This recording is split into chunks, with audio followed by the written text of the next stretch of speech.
Hell yeah. Tor, what's up, man? Welcome to the Bartcast. Yeah, I've been looking forward for so many years to participate on the podcast. You know, it's been a long time coming, so it's good. It's good to have some international episodes. Crossing cultures, crossing borders. It's for Bartcast International. This is a very big deal. A man of your stature, a man of the people, a voice of a nation. Sure. Yeah. Yeah, it was funny. For all of you tuning in out there, me and Tor met, what was it, 11 years ago, I think? Yeah, I think it was 12 years ago? Back in 2010, yeah. Yeah, so we met at San Francisco State through the international program, and you were my mentee. I was your mentor or whatever, student advisor, Yeah. I got involved. I was your little European baby. You were my little big European Viking baby that resulted in me living in Denmark for 7 months at the end. But it's funny because, as with the international community, we keep tabs, digitally online. But it'd been a couple years, and I think I was on like Instagram one day, and I just saw you with the microphone doing a news broadcast, and I was like, wait, what's going on with Tor? And then I check in and I find out that you're like one of the talking heads in the media sphere of Europe. And I think that's maybe a good place for us to start. Can you just kind of give us an idea of what's your role? What have you been up to? How do you tell people, what you do? Yeah, sure. So if we go all the way back to San Francisco, I mean, I was on an exchange program there, and I didn't do much of what I was supposed to do while I was there. But basically, I was in journalism school, and I was studying to be a journalist. And one of my last semesters was in California, and so after that, I came back home and I finished.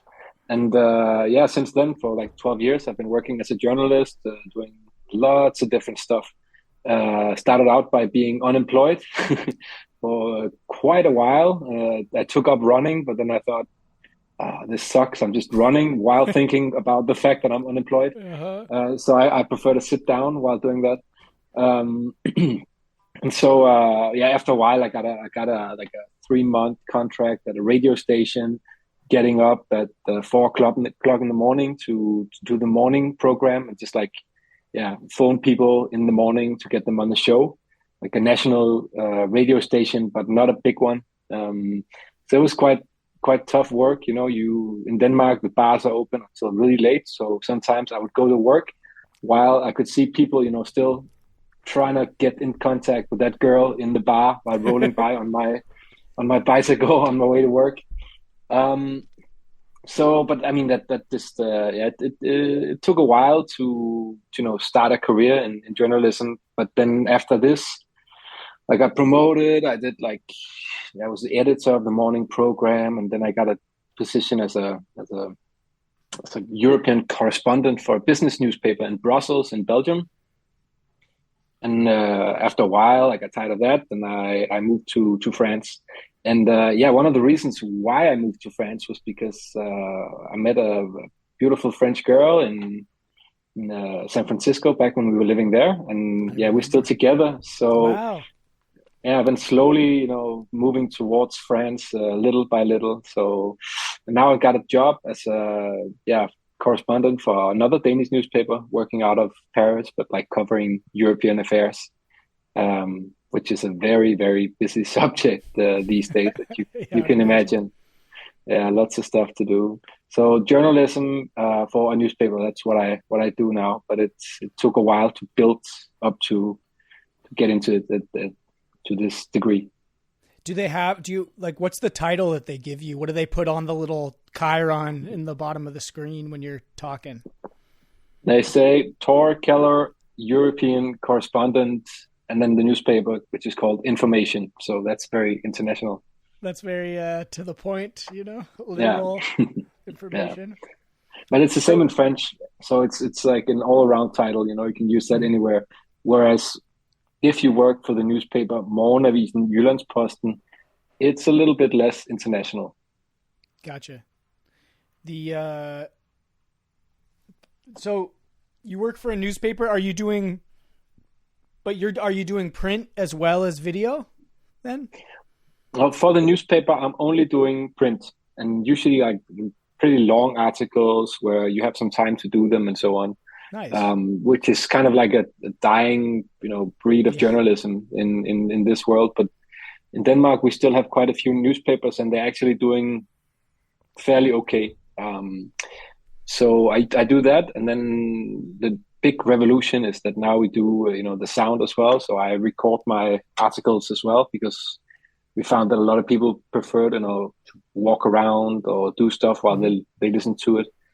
So we started doing that as well, and do some television. I do some French radio sometimes too, but that's like outside of my professional life. It's more like something I do on the side that I think is fun.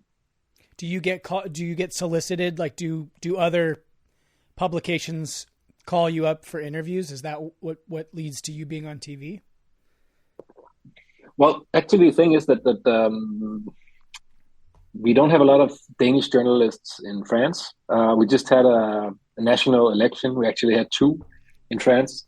So all of a sudden they were like, what are we going to do? We don't have anybody who speaks the language, who lives there. So we have to find somebody who does. And so that turned out to be me. And so I did a lot of TV during that period to tell, Danish people what's going on in France, what are they talking about, what's the subjects, who's going to win, and so on. And so, yeah, it's basically, the Danish TV, radio, and so on, who asks me to participate and tell them what's going on in the country. So by following your heart, you actually found this unique niche where you're like the most qualified guy for this very specific situation. Yeah, but I mean, that's what you need to do. You need to find, something specific that other people haven't, they don't have they haven't found the way to go to do that. I mean, French is not like a common language in Denmark, and I only learned it through my, family-in-law and being here. So it's been quite a travel to get to this point. I remember the first couple of like dinners with my family-in-law, and I was just sitting there not, understanding like every sixth word or something, and not able to speak anything. And now I can, text my dad-in-law about like football games and so on. And nice. So it's been a long travel to get to this point. But yeah, you need to find something that's unique, doesn't, carve out your little niche in the market, whatever. Don't I know it, brother? That's what I'm trying to do myself. Where are you right now? Are you in Copenhagen or are you in France? Sitting in my flat in Paris in France, where we've lived for 5 years now. Oh, awesome. Yeah. So it's been a while. Did you guys get married? We got like kind of like a technical marriage or something. Like a technical marriage, nice. Very romantic term. Well, it's just that France is like it's a very secular country, so you can do everything the religious way or the civil society way, or like the non-religious way. So we just went to the local city hall and got it done. It's not a marriage; it's like a registered partnership or whatever. It does give me the right to whatever. What happens when medical decisions and all that kind of stuff. Yeah, all that kind of stuff. And the same for her. Man. Congratulations. Yeah, thanks. It's last year. It's actually 1 year ago. So that you've been living. Oh, that you guys have been in that. Nice. That's awesome. Yeah. I wanted to ask you. I think it's interesting. This I know in the United States, there's, our press has never been in a more dire situation, and a lot of the newspapers have cut the budgets for things like investigative reporting. They're unwilling to invest the money that it takes to do research for 6 months, 8 months on a story, to write a longer story. And I know a lot of journalists in this country, through the internet, podcasting, this fragmentation of the audience, I'm seeing more and more journalists just start to create their own, mini publications on like Substack or, Matt Taibbi is one of my favorite. I don't know if you've ever heard of him, but he's a really good investigative reporter.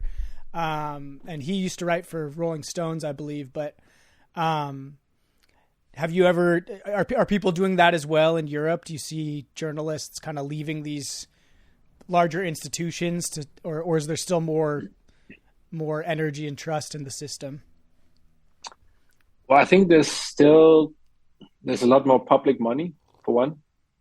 I think that, in a lot of countries that finances enough of the media for them to run a business. If you want to do like this kind of journalism where you have multiple clients, where you're more like a freelance personality, or you run your own media, I think you need to be in one of the hubs where there's a lot of money. So you have to be in Brussels and work for maybe several publications or so on, or you have to really be in the center of politics, because in the US, you have one audience basically. I know you have several different, sections of society and so on, but from like a language point of view, you can speak one language and then technically communicate with most people. Whereas that's not at all the case in Europe. I mean, every little country like mine, which has 6 million people, to France, which has 66 million people, they've got their own, national political scene and their own interests, and they don't have this common audience where you could, talk to a lot of people and find revenue through that. Mm-hmm. So I've thought about it. I've got maybe 4,500 followers on Twitter. Ooh. It's not enough. Yeah, but it's not enough. It's not enough to it's a small fish kind of thing. And if I was to tell them, I'm gonna do like my own stories about France, for instance, or Europe, I think I would find it hard to build up a public. I think it's also because people aren't used to paying for news. I mean, when we started rolling out the internet sections of newspapers, everything was free. And now over the last couple of years, we rolled that back a bit. Now you meet the paywall and so on when you go to a newspaper's website, and people on a general level, then they don't like that. They prefer free stuff. Right. I mean, and I think that's one of the reasons why we see so much bullshit going around the internet, is because it's free. Right. Yeah, totally. It is kind of a chicken and the egg thing, right? Like, I think that there's something psychologically different about putting a quarter or 50 cents into a newspaper rack and getting a physical thing that feels like, yeah, this has value, even if it's like value for 24 hours or something. We have this physical thing in our hands. And in the digital space, I'm guilty of it too. I'll hit a paywall and I'll be like, guess I'm not going to read this article today. It's, you got to get out the credit card, and then it's all these forms. And I think that there is like a need for, it could almost be like a micro, there could be like this model where, people are paying 25 cents, or like you have like some sort of internet wallet that's deducting very small amounts, but you make it so easy that everybody's like, yeah, I'll give 5 cents to the paper or whatever, and like you do that a million times or a couple million times or whatever. And then that can be like a legitimate revenue stream. But there has been that, I get what you're saying. There has been that shift in just the psychology around information. And I think because so many of us are so oversaturated in information, it can be hard to value it in the same way. I think we're still reckoning as a global society with that fact. I know in this country, certainly it's, it's sure. I mean, and you can find information all the time. So why would you pay for some information when you can get some other information for free? Unless you're really, looking for something specific, and that's what we're trying to do as a media, not just us, but all the media, try to create habits and a close relationship between the readers and the newspapers in a, more profound way than what we did before. I think back in, in the 80s, the 90s, for newspaper executives, there was just a certain revenue stream from people reading the newspaper. You didn't even have to ask them what they liked, what they didn't like, because you are the only, the only band in town. Mm-hmm. And now there's, we have influencers, we have YouTubers, we have TikTokers, we have like stuff that I don't even know about because I'm too old. But there's so many, people competing for the attention of the public, and I know I can understand it myself. As you say, when I hit a paywall, unless my employer has some sort of, login for that site, I probably won't see it. I probably won't read it. Right. Unless it's a very specific thing that I really need to read, then I'll maybe do a login and pay the money for like a month or something. But then I will immediately put in my agenda, delete. Yeah. Delete this in 1 month because I don't want to pay more for it. I could benefit from doing that more, I think, in my own life. But do you have a specific focus that, like, what kind of things do you cover? What do you have? Are you a general kind of news reporter, or is there a specific kind of genre that you're focusing on? So my newspaper is like a center left with the emphasis on left in a Danish society, which is a social democratic society newspaper. So it's fairly to the left. Traditionally, it was founded during the Second World War.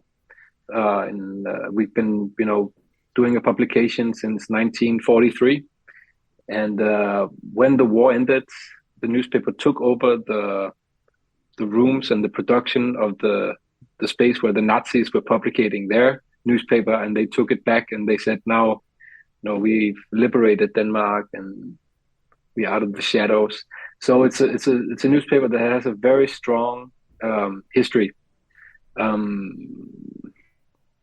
I mostly do politics and economy and society, but always kind of with a link to the first two things I said, politics and economy. I mean, that's very much what gets the blood flowing for our readers. Mm-hmm. We also have a very big cultural section, and I think I've done that a couple of times. I've written about like exhibitions or stuff I visited, but it's not my specialty. So mostly politics. And there's been so much stuff going on since I got this job in August last year. And I think 3 days later, the US left Afghanistan. We've had, the rising energy prices already during the fall last year. And this spring, it's just been crazy with the Russian invasion of Ukraine. We had the French presidential elections in the spring as well. And then we had parliamentary elections after that. And just the whole political system and the economy dealing with the consequences of the Russian invasion and sanctions and so on. It's been a huge subject. I mean, I had like 3 or 4 months where I was like, okay, I feel very, very old right now. Yeah. But yeah, then it's a lot to write about, I'm sure. Yeah, but it's also just the psychological weight of these things, having to think about these things. Like they don't leave you when you stop working on them. Yeah.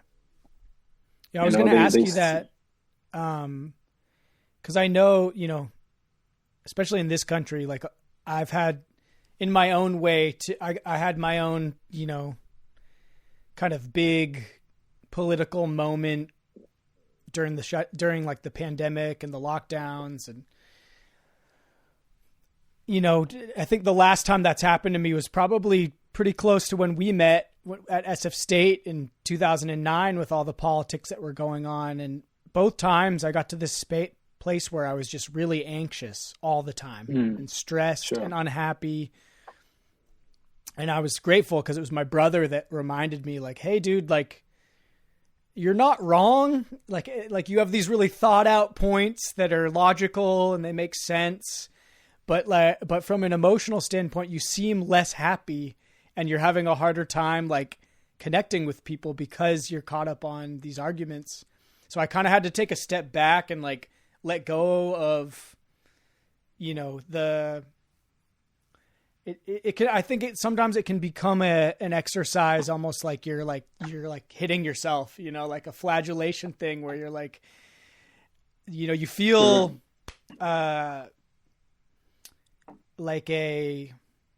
you feel like this pressure to stay informed or to be communicating a specific ideology or a specific opinion or perspective.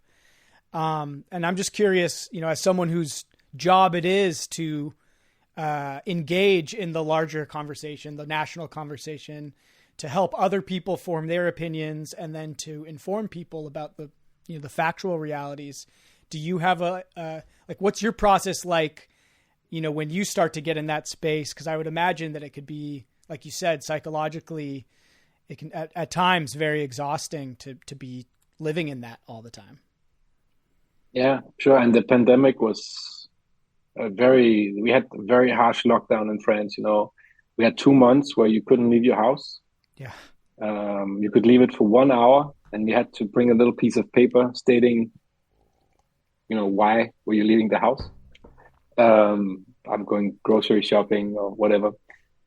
So, I mean, we were lucky. We went to my girlfriend's family's house in Normandy, and there was a nice garden and stuff, so you could go outside. But yeah, it was a lot of thinking. You like start to think. Is this it?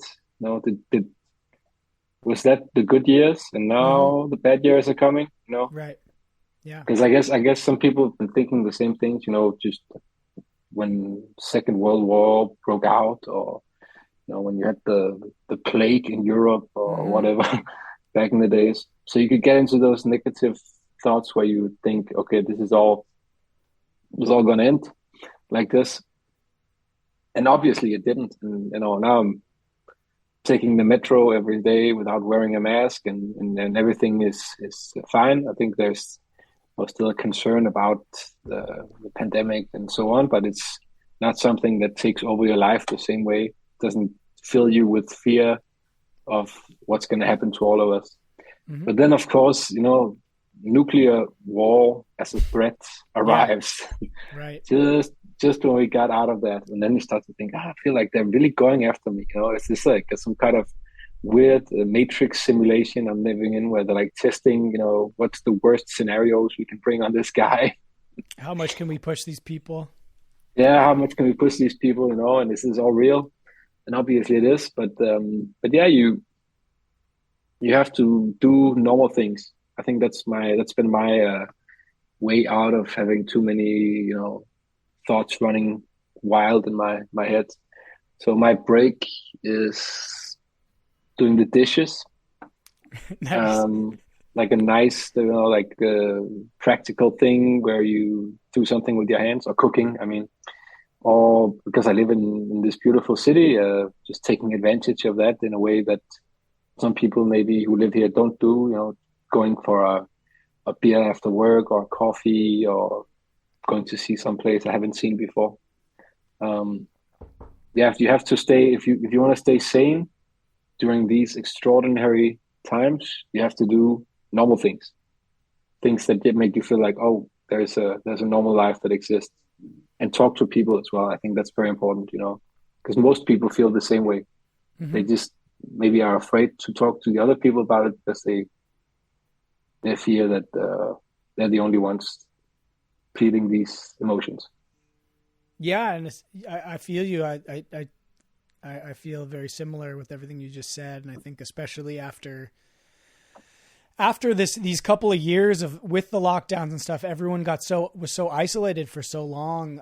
I think myself included, we're all like having to relearn how to socialize again. It is like a muscle that atrophies, and if you don't use it, you lose it. And I'm still seeing this period of time where it's like it takes a little bit of a push. You know, I got really comfortable just going through my process. A lot of days I do my work here in my room, and if I'm feeling ambitious, I'll get out and go for a run or something. But the social spots, you know, are less, takes more of an effort to like go out, even for me to like go out and have a beer or something. It's like, oh, but my house is so comfortable, you know, so I think that community is really important. And, you know, it's one thing that I'm definitely trying to still develop as a freelance professional as I'm doing my video. And I was just talking to my friend about this last night, who's one of my colleagues, that we're all kind of these like lone wolf professionals. And it's not, you know, when you work in an office or you work for an institution, you're going to have naturally the people at your job that you gravitate towards and you connect with, and maybe you go get drinks, or you build traditions, you watch the game together on Sundays or whatever. And I'm still early in my career, but I've been recognizing that that's something that I'm not getting that's very important to me, which is like that feeling of community that like, hey, you know, we can all get together and we can share what's hard for us in our careers and provide guidance, and it just talk shop as it feels good sometimes. I'm sure you have that with, you know, fellow journalists and Sure. and all that. And I'm curious, when you know, this is a pretty standard question, I feel like, for any journalist, but what does your process look like? Like, how do you write a story? What does that process look like for you, from like the pitch to the release? So there's many different processes, because there's many different types of stories. There's the quick and dirty ones, you know, where you have an idea in the morning and then you turn it in the afternoon and it's done. You talk to one or two people about an idea that you got or something you read, and then it turns into an article. And then there's like the more complicated stuff.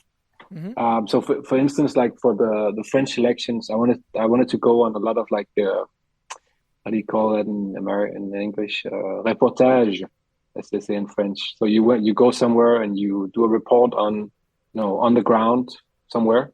Mm-hmm. And so I wanted to do a couple of different ones, and so I had to organize it before. And then first you have to come up with the idea.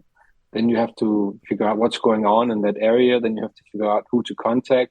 Then you have to convince them to talk to you. Then you have to, organize to talk to other people in the area. So I did two different stories. One was going to like a small French town in the old like coal mining area in the north of France, mm-hmm. which was basically abandoned after the coal mining stopped. They didn't know what to do with themselves in that area. And this one city, which is in the middle of these like mountains of stuff they pulled out of the coal mines back in the 80s and the 70s and the 60s, that actually created these like black mountains, looked like something out of Lord of the Rings or something. Mordor. And then you, and then you have these like little French towns in the middle of these black mountains. It's actually on the UNESCO World Heritage list now. But there's one city there in this like kind of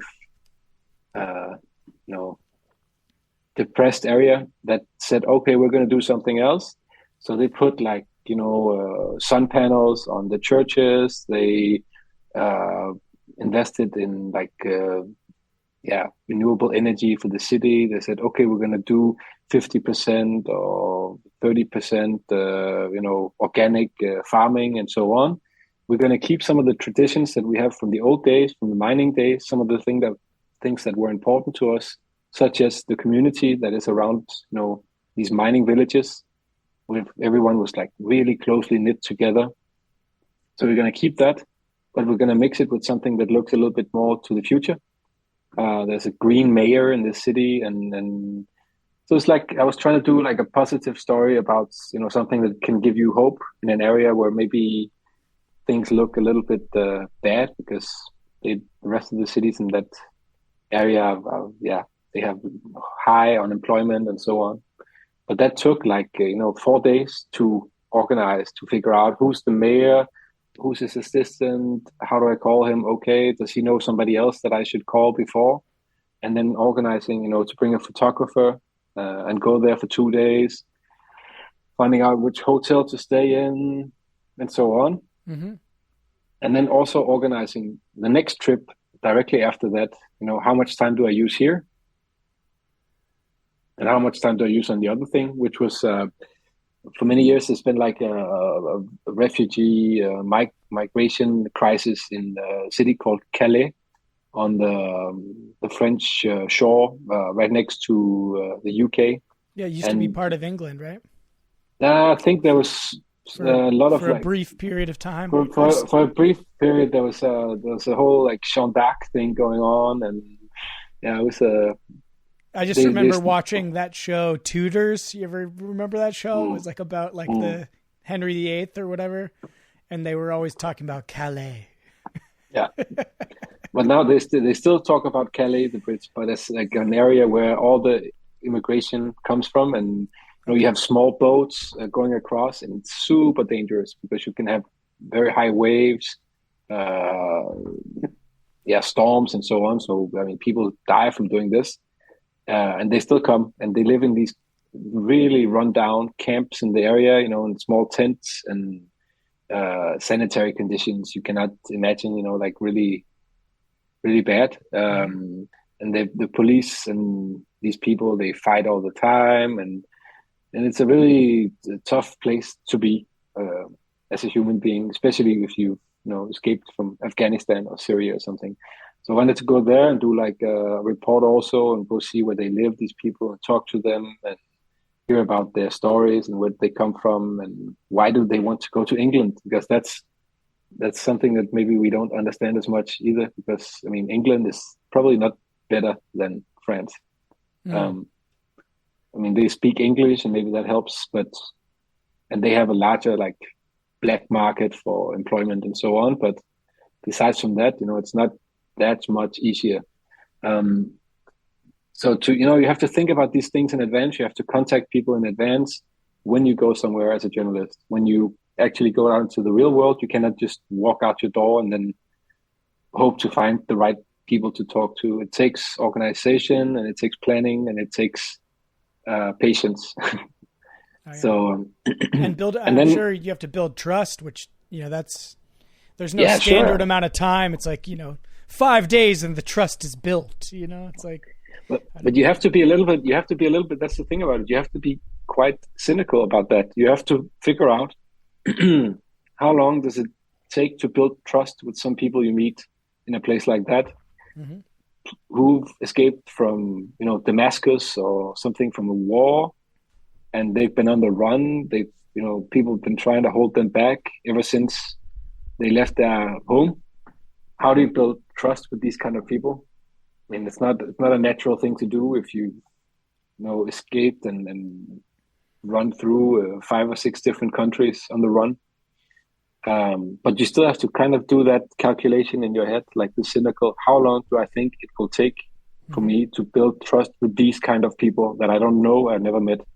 And then you have to think that in advance when you go to do a story like that. Yeah.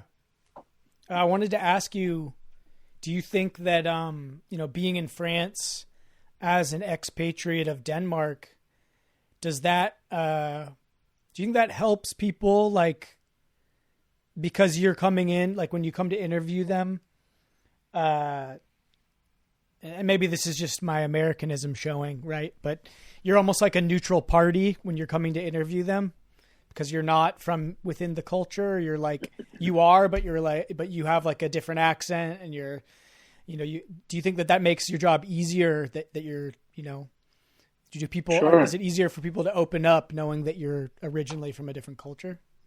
Sure, and I mean that goes for all the people that I talk to down here, like from the Syrian refugees in the Calais to the people in the little town in the north to like when I go to speak to politicians and so on. I mean, first of all, yeah, I'm neutral from a neutral country, and secondly, Denmark has a really good reputation in France. You know, people have a good life in Denmark, and you know they make a lot of money, and we have green energy and Mm-hmm. so on. And so they are generally friendly towards you, and they talk about you know whatever cultural exploits we have. There's like a TV show that's very famous in Europe called The Castle about our political system, Mm. and I mean that's been you know the opening line of almost every French politician I've ever met. I saw that show. And then you can talk about that. Um, That's your passport into connecting with people. Sure. I mean, and that's just like cultural references like that are extremely important. Yeah. Yeah. I found that when I was traveling Europe, just the difference between if I told people that I was from the US, people are like, oh, okay. You know, like boo Bush, you know? And then if I told them that I was from California, they're like, whoa, California, like cool, you know? And then if I said San Francisco, they're like, oh my God, like I've always wanted to go there. Like I love San Francisco. So I learned very quickly that, you know, that there are things about where I'm from specifically that can make it easier to connect. I know I was nervous when I wasn't that nervous, but one of the things that was in my head when I was going to Denmark was just the fact that, you know, being aware of the reputation of the US and the way that people were going to be, you know, the assumptions they were going to be making about who I was, what my politics were, you know, what represented me. And so I think that, you know, that is one of the blessings of this country that I live in, is that we really are like 50 countries, and especially living in California, on the global stage, there's a very specific public relations association that's very local to this area. You know, like you were saying about that TV show. I mean, I live in California. Every TV show is made here. So it's, you know, a lot of opportunities. I find foreigners have a easier time understanding my accent because they've listened. Most of the accents on TV are California accents. So it almost does all this work for me before I go travel. People are like, oh yeah, I'm used to hearing that type of voice, you know? Sure. I mean, and when I go to England and I go to London now, I can hardly understand what people say because the way we learn English in the school system, and even you know from watching all the culture you just talked about, is, I mean, it's the American way of speaking English. Mm-hmm. And then you go to England, and then they go like, oh, and I'm like, oh, what is that person saying? And okay, you want me to, you know, stamp my ticket? Okay, no problem.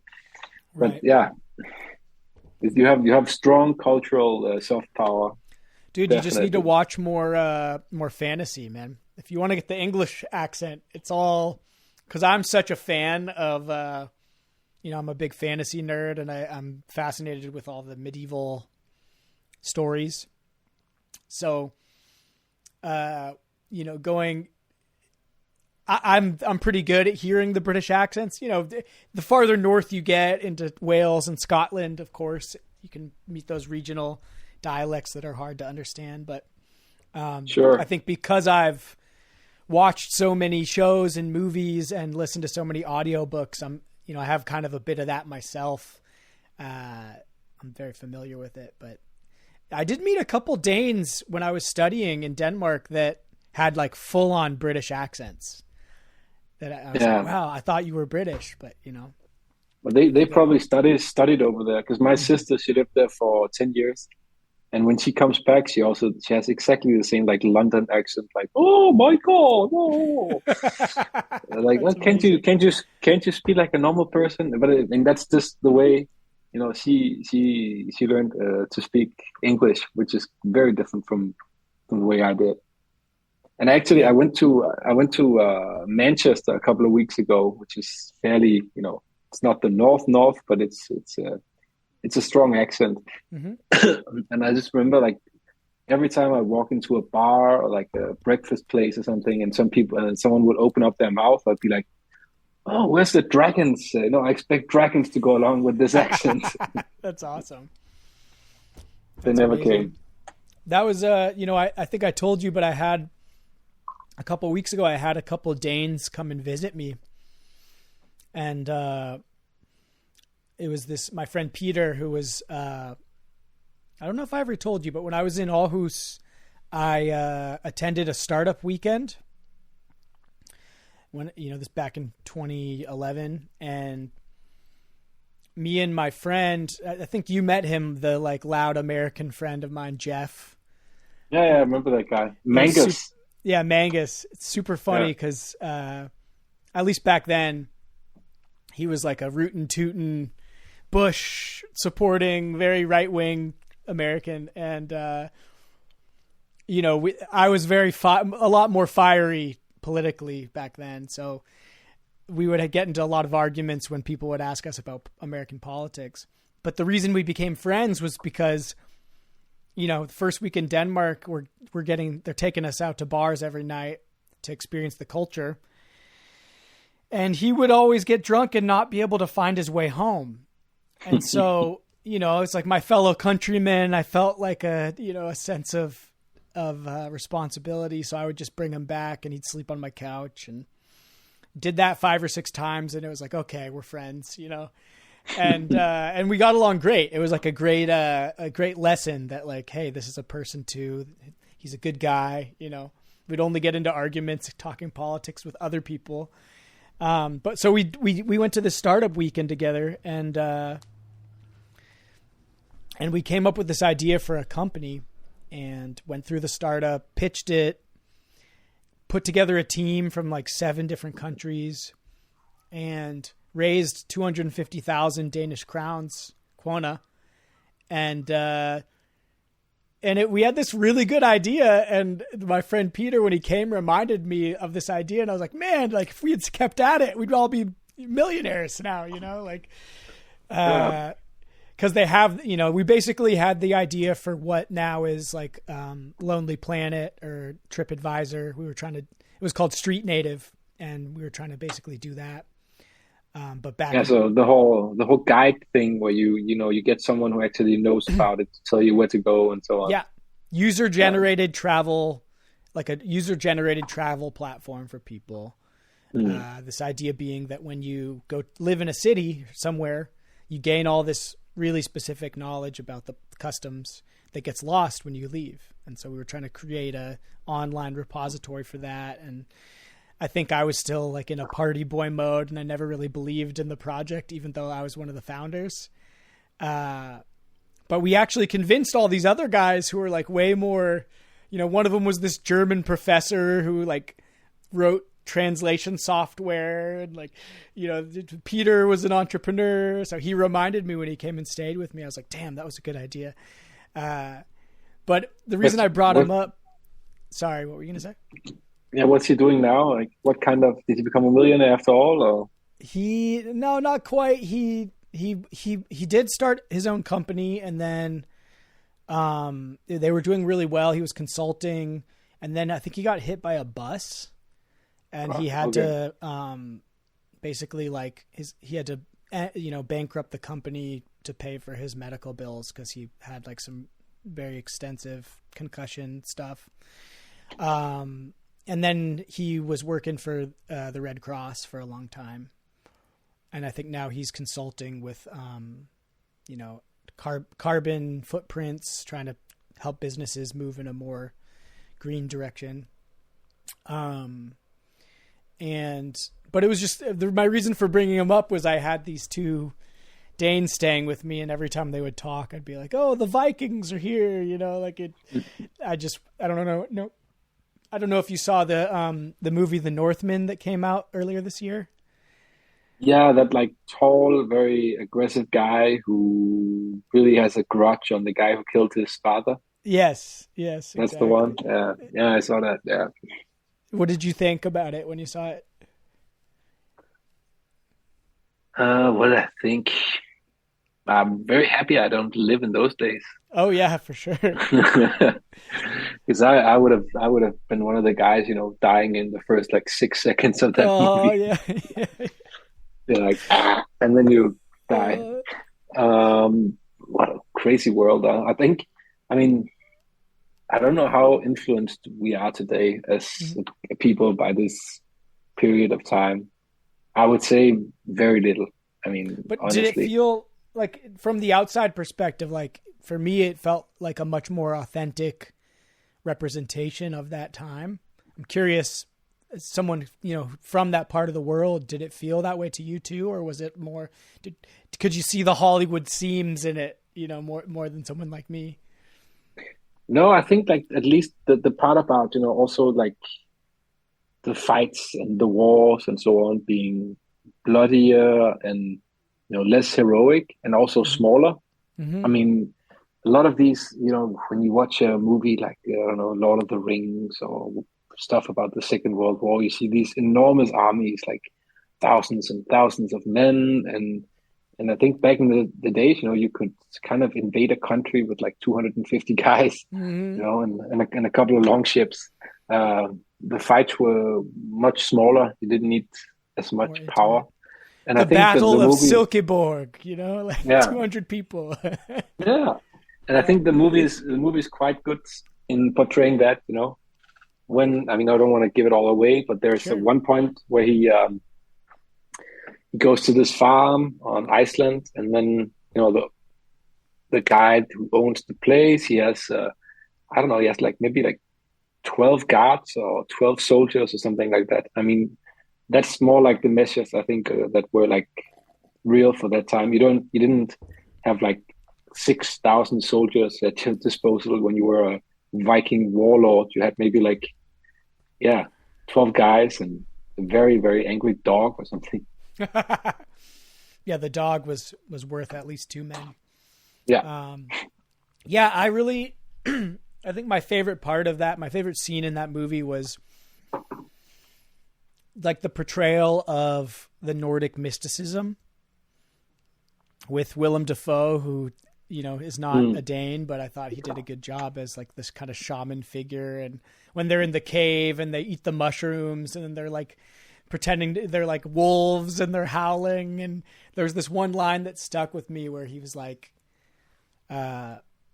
was like, "You're a dog or you're a wolf," and he tells the little boy, he's like, "You have to be strong enough to earn the right to be a man." He's like, "I know you're an animal, but now you have to go through this tribulation and claim, claim your manhood, or claim your, there's something about that I got fired up about." I was like, "Yeah, that's Mm. super cool." Like, the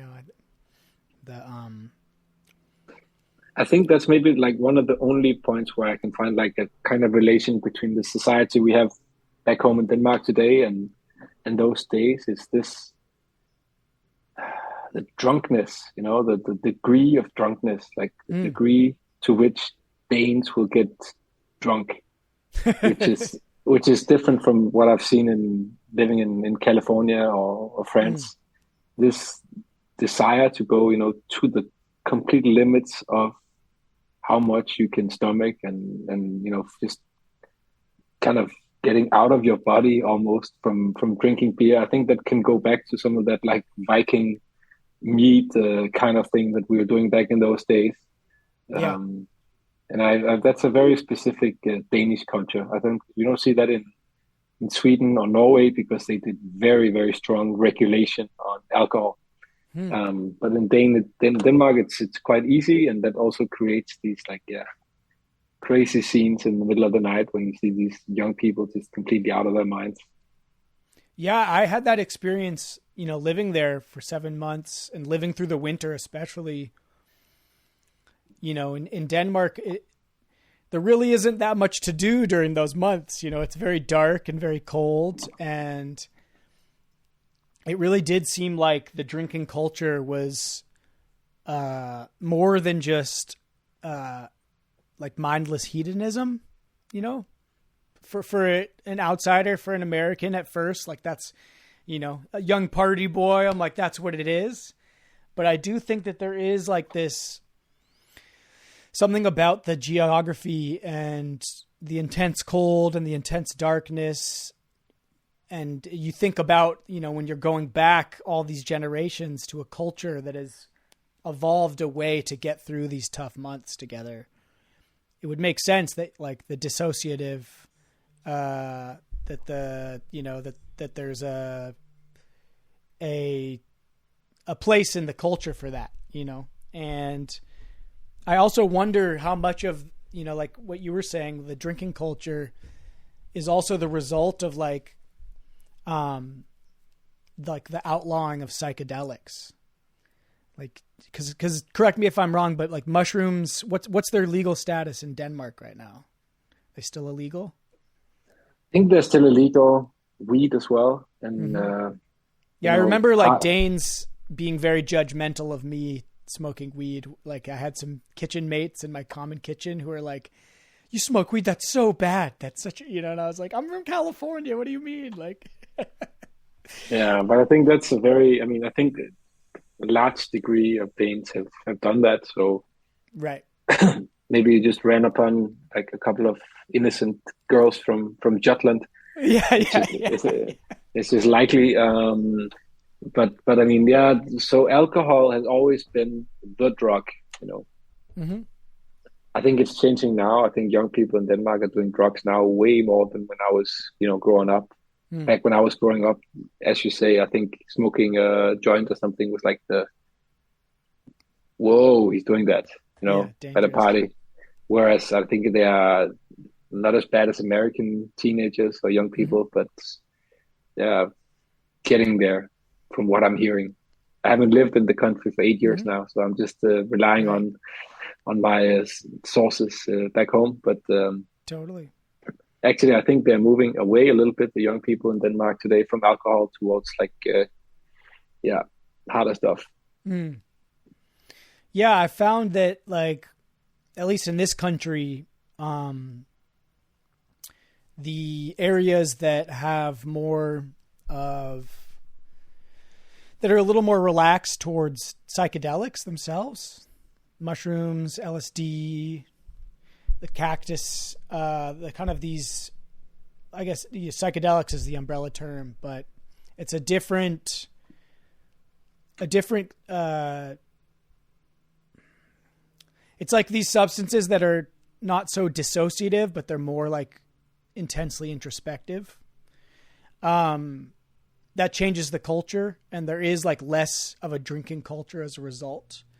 And then you have parts of the country where like the marijuana laws are much stricter. And that's where you see like more like of the harder drugs, the opiates, the methamphetamines. And a lot of it is like the results of this failed drug war that we continue to throw money at, and we continue to fund, and we continue to push on the rest of the world. And it's becoming more and more clear. I mean, it's been clear to me for my whole life, but I think that as a society, people are starting to wake up like, hey, this thing isn't working. And, you know, when I go outside of the country and I see the effects of it, you know, I've been going down to South America, Central and South America for the last 4 years. I'm like, man, like you see so much of the suffering in the world as the result of this policy that we put in place in like the 40s and 50s that has ruined a lot of people's lives and has, you know. There, I have a point about that, which is interesting because, as you said, you know, the US is more than 50 different states. And so at the same time, you know, your country is also one that has advanced the most when it comes to, you know, legalizing marijuana and so on. You know, so you have the two spectrums. You have like the complete, you know, like anti, let's go to Colombia and nuke some drug dealers. And then you have like the other side, which is go into a shop and buy, high quality products or so on. So I mean, it's one of the reasons why the US is such a mystery to us Europeans is the diversity of all the different stuff you can find there. You have the anti-drug, the war on drugs, so on, and then you have the complete, other side, which is into like maybe opening up more towards this. And we don't have that kind of stuff in Europe. I mean, there's some countries that have, legalization, Portugal and so on, but not to the same degree. And I mean, we're not talking about even doing the stuff that some of the states in the US have gone to already. Yeah, and that is a good point that, it's important noting that federally, it's still, there's still, hundreds of thousands of people in prison for having a joint on them, or for, even in like a state like California where these marijuana companies are making billions of dollars. There's still people sitting in prison for having something as small as a joint, and so I think that's where a lot of the hypocrisy comes. We have political leaders who talk about jokingly about smoking weed in college, and yet they're also some of the people that are responsible for putting so many people into prison. There's all these perverse incentives. When it comes, we have private prisons in the US, which is something that I think is kind of undeniably evil. And I don't think you guys have that in Europe. No, but I think you have private many things that we don't have in Europe. Yeah. So, it's, we are like this kind of grand experiment of trying to create a nation out of a melting pot of diverse opinions and backgrounds and goals. And certainly in Europe, there's a more of, kind of a homogenous mix. I think it's changing like everywhere, but we have, also we have a lot of conflicts within our countries, and we have some of the same movements as you see in the US. We have quite a strong, extreme right showing in many elections in Europe. And also you have on the left a very strong, as you call it in France, extreme left, so that we have, a stretching of the political landscape, which we didn't have before those, back in the 80s or 70s, those parties would get maybe like 3-4% of the vote maximum. And now they are, running for office. And also we are in the process, maybe unwillingly, as a Europe, as a continent, towards, a more federal system, whether we like it or not, because of the menaces that we are facing right next to us in the form of Russia. We've been relying for many, many years on the protection of the US when it comes to security. Yeah. We haven't spent a lot of money on arms and so on, and military. And now we are coming to the realization that this guy, he's probably, we have to do something in order to counterbalance this. And the US is focused on China and Asia and so on. So maybe this time, they're not going to just come over to save us. So we are in the midst of building a more federalized Europe in a situation what does that word mean to you? Because I've heard it used. I always get confused by the term federal because I've heard it used almost in contradictory ways depending on the context. But I'm curious, in your mind, when you're using it in this context, what does that mean to you? To me, it means stronger central power, centralizing power, and also centralizing on some subjects decision making and sovereignty. You put together your different countries' sovereignty, and in that way, you build a stronger foundation, but you lose, a lot of what you call close democracy, where you see, you see in Denmark, you see the politicians biking to parliament, for instance. Right. So you see them on the street, you can meet them in the shops and so on.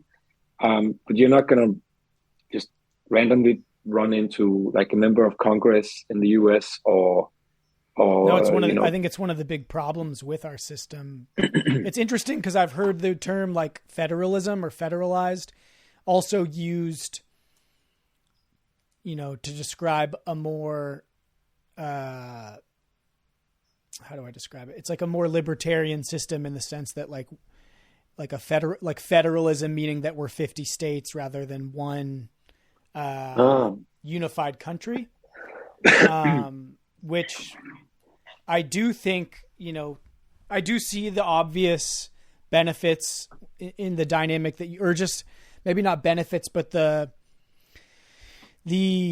motivation or desire for security in centralizing power. Yeah, but it's also what you something sacrifice.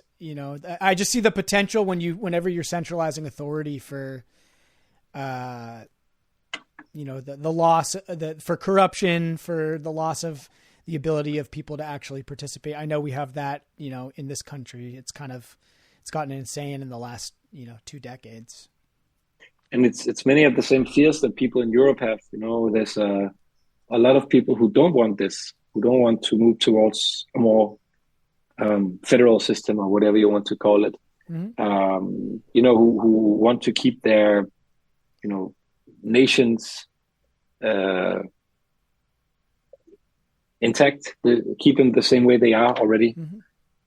And so it's not an easy process, but when it comes to like military threats and security and so on, there's a strong push towards centralizing decision making, or at least putting together our forces more. And this is I write a lot of stories about this stuff. It's not just military security, it's also, environmental, climate regulation. It's it's just the whole thing where when you act more countries together, when you do, like, let's say in the US, for instance, if you do from, the federal government regulation on climate and energy, it will be much more efficient than if you leave it to each state to do it. Mm-hmm. It will create a market for companies, and it will push towards innovation to reach those targets that you do. But some countries or some states in the US might not like it because it's hard, or because, it's killing off whatever they were living off, let's say coal or mm-hmm. petrol or whatever. And we have the same problems here in Europe that some countries don't like the centralized decision making because it hits them harder than the other ones. And then you have to give those countries something on another subject. Mm-hmm. You have to give them something on a financial or economic part of it, funds from the whatever. There's a lot of funds from Europe. So it's all part of a big grand deal where you try to find, like, okay, I help you there, you scratch my back there, and then you do a deal. Realpolitik. Sure. I think that the for me to play the devil's advocate, or the argument that maybe the other side would make with regards to, these kind of sweeping centralized decisions, would just be that, and this is probably nowhere more evident than in the US, a lot of those, sweeping large, let's say you're talking about green energy or, these big political decisions that are made to serve efficiency, rather than rolling it out state by state. It really incentivizes, or it really ends up benefiting the large corporations more than. It's easier for Amazon to go green in 6 months or in a year than for, some small mom and pop, smaller or mid-sized business that's operating with really thin margins. And I think that that's where a lot of the critiques get is when you have a government like ours, where there's so much distance between representative and constituent, and when you have a system where the corporations and the government are kind of interchangeable now at this point, a lot of these big centralized authority decisions aren't necessarily being made in the interests of most people. It's serving almost by design, the interests of these large corporations, these large companies. And, it would be my worry. I'm sure it happens in Europe as well. But my worry, that's kind of the trade-off with centralizing everything. And another trade-off is that, and you've seen that too in the US, what happens if that power, belongs to somebody we don't like? Totally. I love that you brought that up. Yeah. That's you shouldn't have more power yourself than you can tolerate giving to your opponent. Right. And that's how the system is supposed to be designed, right? That we have enough faith in the people that we disagree with to give them power, like to tolerate them coming into power, because that's kind of how the system is supposed to be, right? Whether you're on the right side of the spectrum or on the left side of the spectrum, there's that mutual respect that, like, hey, we all, we're all in a country that has inherent values. And just because you have differences in how it should be done, we all agree on what the core values are of our nation. But also, we've designed this system of government so that it can never get that bad if someone does get into power who is a tyrant or who is terrible. Like, like you just said, we've made our own, in this country, we've made our own executive branch so kind of overpowered that, a lot of my friends who are pushing right now on the left side for, this more and more power, to be centralized, with the best intentions of like, hey, we can do all these great things with this. We can push through these climate initiatives. We can push through these social reforms. Even if I may agree in spirit with what their ambition is, I'm like, hey, but you always have to play the counterfactual. What is this power going to look like in the hand of someone, who is cynically taking advantage of it, or who even you just disagree with? Like, you got to be prepared for the blade to cut the other way, And that's like the whole discussion about the deep state and all that. Basically, there's also that's why, they did constitutions back in the day, like to try to make sure that it couldn't go too far. But that's the problem, is that always runs up against the desire for people on let's say the liberal on the left wing to have big change, the whole Obama era, and we want change now, we want it to happen now. And then when it doesn't happen, everyone's disappointed. Mm-hmm. And let's say that, Trump ran on promise of change, big change now. I guess, the people who voted for him are also disappointed that it didn't go further. Right. Well, yeah, because nobody's really getting their interests met in this current system. And that's frustrating. That's the frustrating part about, democracy. And it's the same in France, but here people like it most when the government can't really act too much. Right. Totally. That's kind of where I've come to. And I think especially living through these, even the more gentle, but still troubling lockdowns that we had in our country, I definitely started exploring what, the philosophy of libertarianism and listening to more of those arguments. And kind of where I've come to right now is what this thing that they're calling minarchy, which is kind of this idea that government, the best government is the one that's kind of like just taking care of the bare essentials, like the post office. And, I do, even though I am like, I have these kind of libertarian beliefs, I do believe in a strong safety net, because that's my story. My family, we wouldn't be around if it wasn't for that. And I do think that it's important that we take care of people. That is one of the functions of a government. But I think that,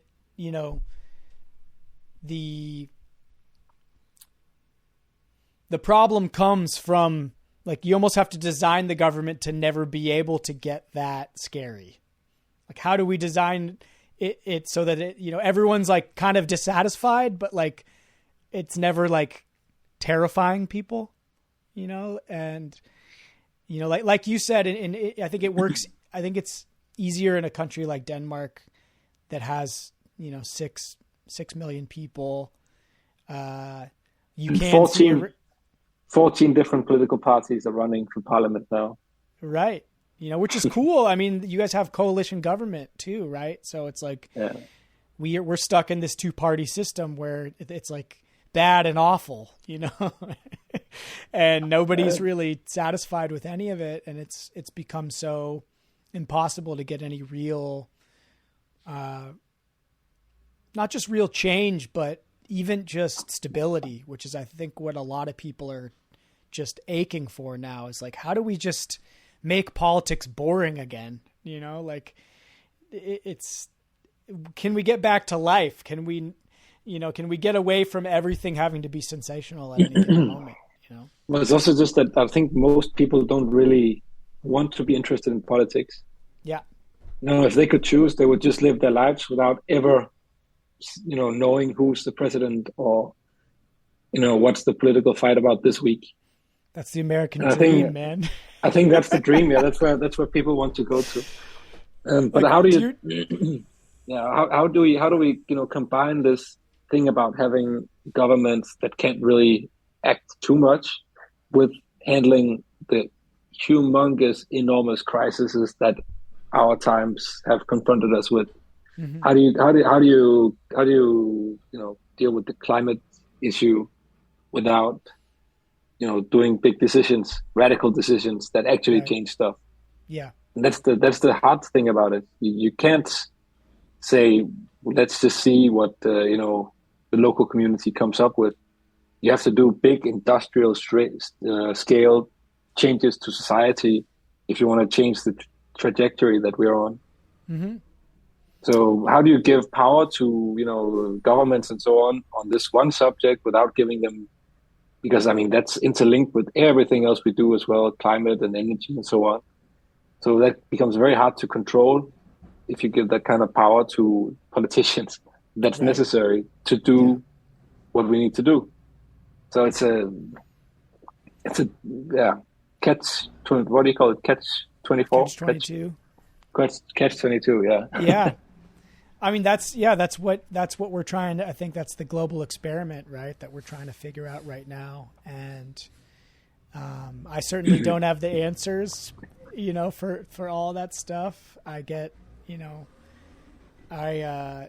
I'm sure that you're more than anyone aware of how much, how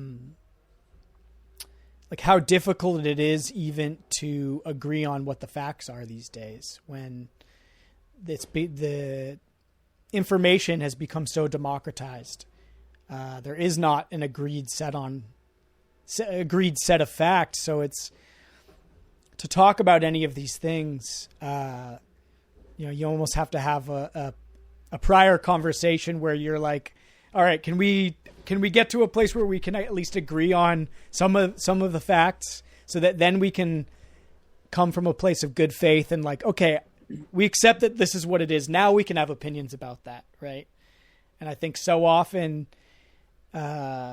political discourse breaks down into like, the argument of like, my facts are more facty than your facts. And, you throw in a corporate mechanism where people have become more and more the trust in our institutions, in our information institutions, at least in the US, has never been lower. And it's both exciting because I'm seeing some really incredible reporting being done on smaller levels. And then it's also incredibly destabilizing because most people are like we were saying, are less inclined to go seek out a voice they can trust. And I think a lot of people just get overwhelmed and they're like, I want to just go to TikTok and watch like some dog videos right now. Yeah. Or the person who tells me that I'm right. Yeah. I mean, that feels much more comfortable. Totally. Yeah. The echo chamber effect, right? Sure. So there was a lockdown during the US elections the last time. Okay. And I was watching it in my bed, and I made a point of saying, I'm going to watch this thing on Fox News Nice. to see, what are they saying? What's the story? Um, what numbers are they running? Mm-hmm. What do their faces look like? And that was a good experience because that kind of gave me back a little bit of trust in the media, even those guys, Yeah. because they would still do to a certain degree factual reporting. Mm-hmm. Not the whole opinion part of it. I mean, that's complete nuts what those people are saying. But the reporting of the journalists were still fairly objective to from my point of view. So that was good to see. I was expecting to go in and see just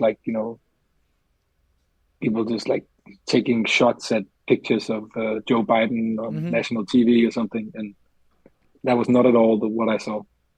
Yeah, I think to be a good journalist, you have to kind of be a natural contrarian, right? Like you're supposed to be a little, have that voice in your head when someone's telling you, someone who has authority is like, this is how it is.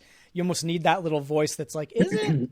Like I'm going to Sure. have to, I'm going to have to be naturally skeptical until, until I can see both sides of it. And I know for myself, I've had to design in the last few years my own information diet, where I listen to probably 3 or 4 podcasts. It's usually where I get my news now, and I have my super left social democrat podcast. I have my right kind of libertarian podcast. I have my left of center, kind of mainstream podcast, and they all disagree, but I feel more comfortable listening to a conversation about a topic and then listening to another one after that that's saying the exact opposite and being okay, at least now I can see what the arguments are on both sides, and then I can ask myself, given someone really making their argument with rhetoric strongly, and then someone making the opposite argument, at least I feel like I'm in a place where I may not have, the right answer. I may not come to a place, but at least I've heard representations of the way that different people are thinking about the idea or the problem. Yeah, but I think that's the way to do it in our modern internet age. But I think most people got used to, just seeing stuff that they agree with. And that goes Right. for left wing and right wing. You Mm-hmm. will just seek out the stuff that gives you a good feeling, that makes you feel like you're watching a nice episode of something on Netflix, confirmation of what you already think. Because Yeah. it's not nice. It's not nice. It's not a good feeling to watch something telling you're wrong. Right. Do you, when you're writing a story, or is that a part of your process where you're, I know you said you're at a left of center publication. Do you have by design, when you're researching for a story, are you looking into these sources from across the political spectrum, or does that often, I'm guessing that there's also, you're writing for a specific political slant too. So you're going to have to speak to your audience, but I'm just curious if that's part of your process. Yeah, but I think speaking to the audience is more about the subjects that we choose than the reporting. Okay. For me, good journalism is not a left or right wing thing. It's something you learn, and it's a trait that you do. Mm-hmm. And I also have the good thing about it is I used to work for a right wing newspaper. Nice. I used to work for 3 years for a business newspaper on the conservative side of politics in Denmark, in Brussels, reporting about business news and so on. So I have a really good idea about what the two different sides think and how they make their arguments, and it's good to know when you write something about environmental law or strikes in France. There's a lot of strikes in this country all the time. it's good to know, why is the other side making the arguments they're making? Where does it come from? How do they make their calculations to get to where they go? Mm-hmm. And what's their way of thinking? Then makes you write better articles, and you put those points in the article as well. Mm-hmm. Yeah, to That's remember that there's people on the other side who have good faith reasons for believing what they believe, right? sure. I mean, when I was working for the business newspaper, I was also trying to put in, people from, let's say, whatever, Greenpeace or something into the articles to have both sides of the argument in the articles. But I would still write it from a point of view where it was about, the conditions for business in Europe, and how can they make money, and what's their, what obstacles do they have, what opportunities do they have from European legislation. Let's say one company might be very interested in the size of windows. If we have a standardized size of windows, and it happens to be their side, they can make a lot of money. And that's what, lobbying in a place like Brussels is about, the same as in Washington. So if you understand that mechanism, and they're not doing that because they're bad people, they make great windows, and actually those windows will help you save energy and, help the climate and so on. So they're not bad guys. Mm-hmm. But it's just there's just a lot of different reasons why people do things. It's not always just one thing. It's not just like they're greedy or they want a left wing revolution. It's most people are pretty sincere in what they do, and you have to figure out what the arguments are, and put them in your newspaper and take them into consideration when you write. That's beautiful. Do you engage in steel manning often? Do you know this concept? What is that? No, I don't know. So like I'm sure you've heard of the straw man argument that's used in political or in journalism very often, where you're like you're building up the counter argument in a very flimsy way, so it's easy to attack it.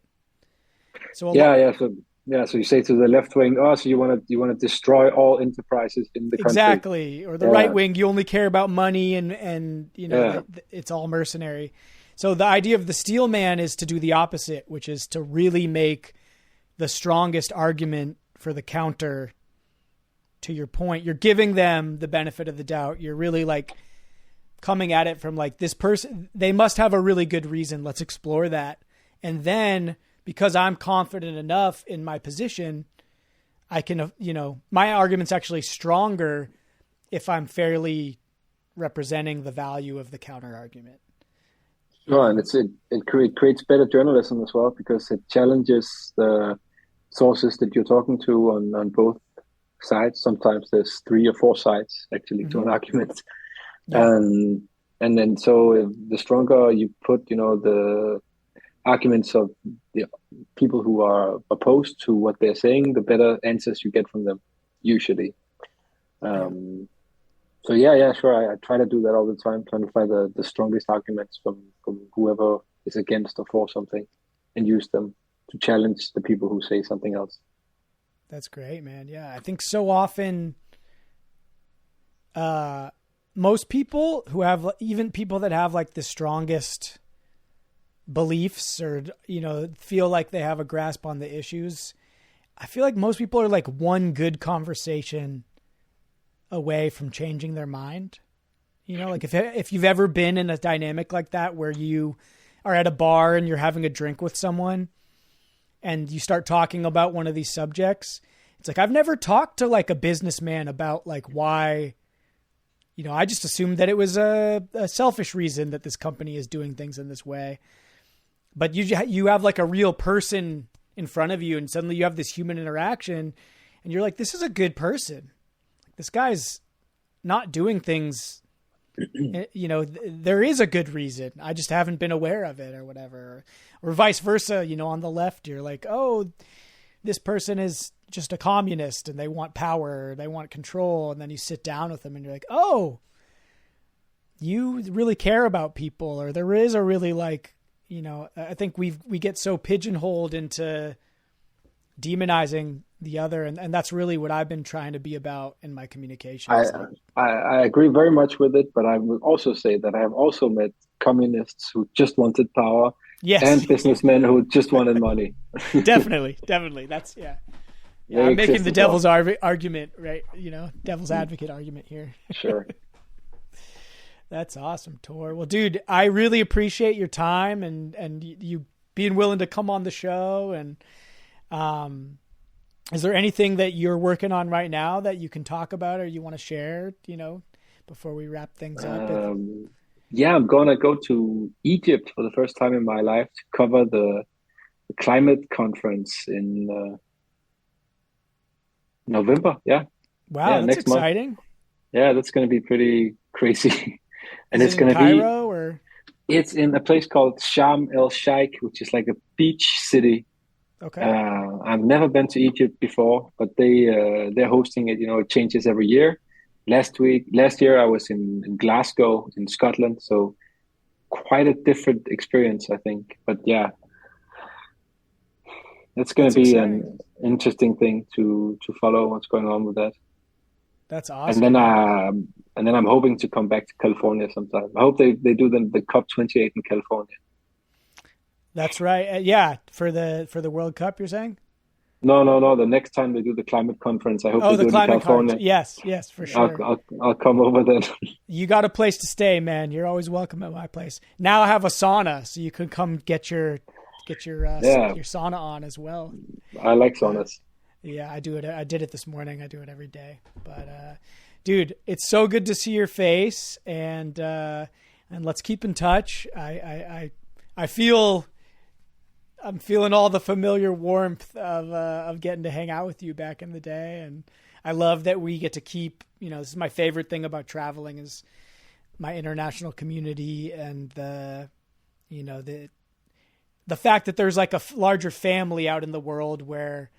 I know that there's people who will house me and that I can house, and we get to share culture. And I'm just so happy to see, how your success and that you've made this cool career for yourself, and that you're in, just talking to you for this hour and a half and hearing how your mind works.